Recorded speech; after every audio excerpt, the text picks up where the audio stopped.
نحمده ونصلي على رسوله الكريم اما بعد۔ محترم سامعین سامعات، اللہ جل شانہ صرف وہی عمل قبول کرتے ہیں جو خالص اللہ کی رضا کے لیے کیا جائے۔ لیکن سوال یہ ہے کہ مجھے کیسے پتہ چلے کہ میرا یہ عمل خالص ہے یا نہیں؟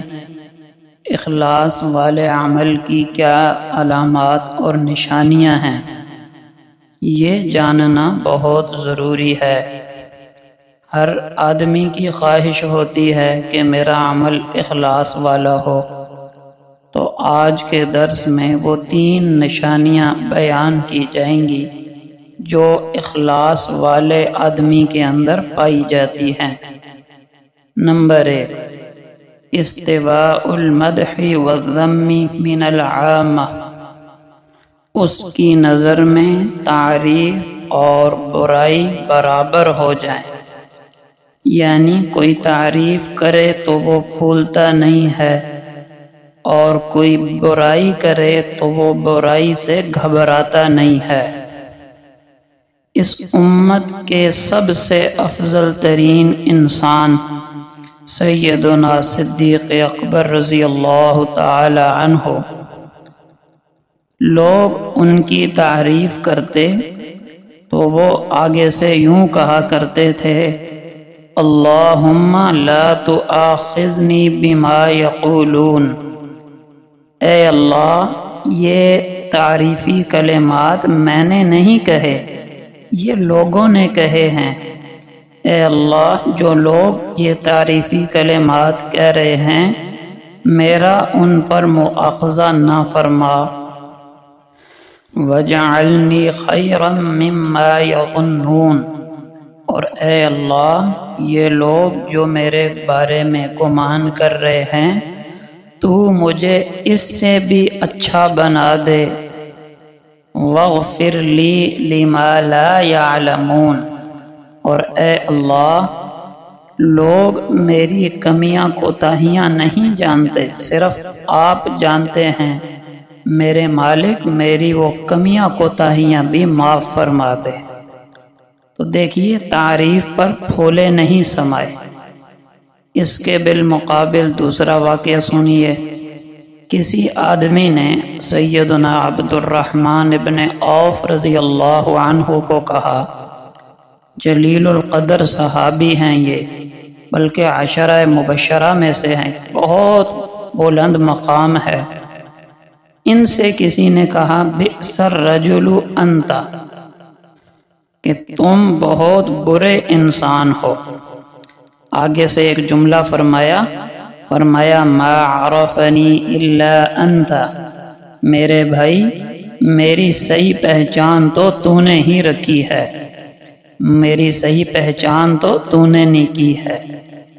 تو ذہن یہ ہو کہ مجھے لوگوں کی تعریفوں کی ضرورت نہیں ہے، یہ اخلاص کی پہلی علامت ہے۔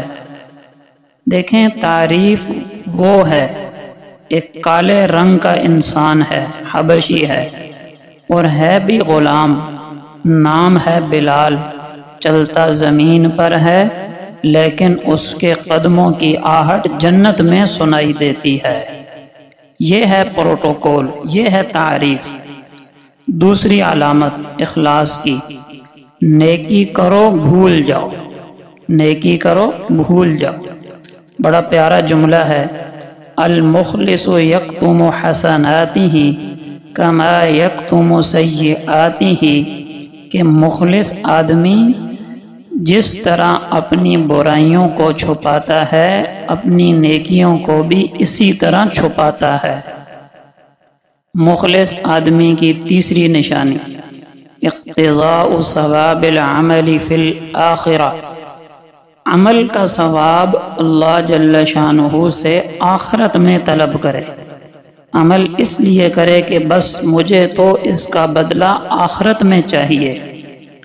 دیکھیے، جو بندہ اللہ کے لیے عمل کرتا ہے، اللہ پاک اسے دنیا میں بھی محروم نہیں فرماتے، لیکن ہمارا مطمع نظر آخرت ہو، دنیا نہ ہو۔ ایک عجیب واقعہ سنیے۔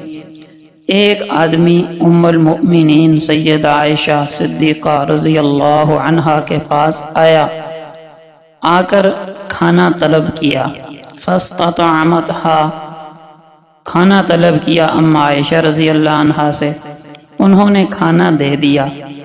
وہ جاتے جاتے خوش ہو کر کہتا ہے جزاک اللہ خیرا، یہ دعا اس نے دی ہماری اماں جان کو کہ اللہ آپ کو اس کا اچھا بدلہ دے۔ اما عائشہ رضی اللہ عنہا نے سنا، فوراً فرمایا غفر اللہ لک، غفر اللہ لک، اللہ تجھے معاف کرے۔ پوچھا گیا اس دعا کے بارے میں تو اما عائشہ رضی اللہ عنہا نے کیا عجیب جواب دیا۔ فرمایا میں نے یہ کھانا اس لیے کھلایا تھا کہ قیامت میں اللہ سے جنت میں بدلہ لوں گی۔ اس نے مجھے دنیا میں دعا دے دی تو مجھے ڈر لگا کہ کہیں مجھے اس عمل کا بدلہ دنیا میں مل گیا، آخرت میں محروم نہ ہو جاؤں، تو میں نے بھی اس کو بدلے میں دعا دے دی۔